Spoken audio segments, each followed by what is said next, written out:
திருங்கனிக்கோட்டை மாதா நேயர்கள் அனைவருக்கும் வணக்கம்.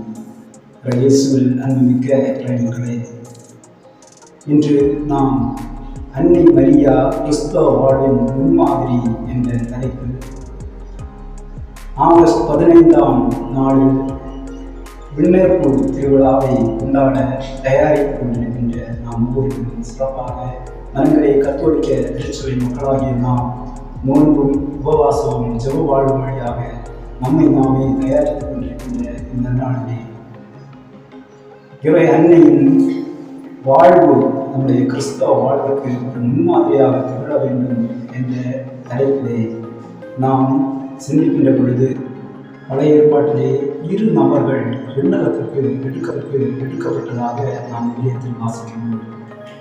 தொடக்க நூல் 5ஆம் அதிகாரம் 24ஆம் இறைவசனத்திலே ஏனோக்கை இறைவன் எடுத்தார் என்று நாம் வாசிக்கிறோம். அவர் இறைவனோடு நடந்தார், அதனால் அவர் இறைவனால் எடுக்கப்பட்டார் என்று எழுதப்பட்டுள்ளது. அதை போன்று எலிசாவும் எலியாவும் உரையாடி கொண்டு நடக்கையிலே நெருப்பு தேரில் வழியாக விண்ணகத்திற்கு எலியா எடுக்கப்பட்டார் என்று 2 அரசர் 2ஆம் அதிகாரம் 11ஆம் இறைவசனத்திலே நாம் பார்க்கிறோம். இவ்வாறாக இறைவனையே மன்னகம் வந்து நம்மை மீட்பதற்காக இறை அன்னை தன்னையே சமர்ப்பித்து அதற்கு அனுமதி அளித்து அவ்வாறே என்னுடைய வாழ்வு நிகழட்டும் என்று கபடியை வாழ்ந்து கூறுகின்ற தன்னையே இறைவனுக்கு சமர்ப்பித்த தாய். அவர் விண்ணகத்துக்கு எடுக்கப்பட்டார் என்று கிறிஸ்தவ பாரம்பரியம் நம்மை படிக்கின்றது. ஏனோக்கும் எலிசாவும் இறைவனோடு பயணித்ததால், இறைவனுக்கு நம்பிக்கைக்குரியவர்களாக இருந்ததால் அவர்கள் விண்ணகத்திற்கு எடுக்கப்பட்டார்கள்.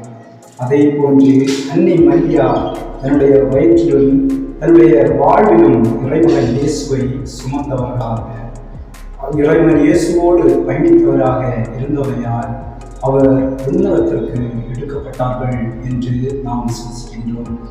அவர் இறை வார்த்தையை கேட்டு அதன்படி நடந்து தன்னுடைய வாழ்வை முழுவதுமாக சமர்ப்பித்தவர்கள். அன்னை மரியா கிறிஸ்தவ வாழ்வின் எடுத்துக்காட்டு என்று நாம் கூறுகின்ற பொழுது, நாம் இறை வார்த்தையை கேட்டு அதன்படி வாழ்ந்து நம்மை நாமே இறைவனுக்கு சமர்ப்பிக்கின்ற மக்களாக வாழ முயற்சிப்போம். இந்த நன்னாளிலே இறைவன் நம் அனைவரையும் நிறைவாக ஆசீர்வதிப்பாராக. தந்தை, மகன், தூய ஆவியின் திருப்பெயராலே.